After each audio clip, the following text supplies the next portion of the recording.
অস্ত্র এবং মাদকের ব্যবসার সাথে তারা জড়িত। সেই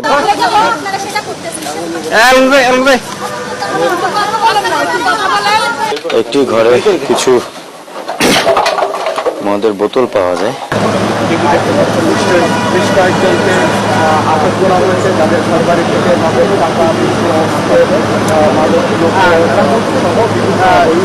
অনেকেই অস্ত্র এবং মাদকের ব্যবসার সাথে তারা জড়িত। সেই মাদককে উদ্ধারে তাদের এই অভিযান, অস্ত্র উদ্ধারে তাদের এই অভিযান পাওয়া গেছে, সেটা একটু জানার চেষ্টা করব।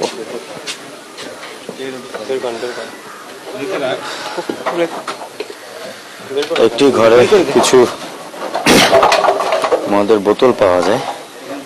এই ঘরটিতে তারা তল্লাশি চালিয়ে এটা পেয়েছে। তো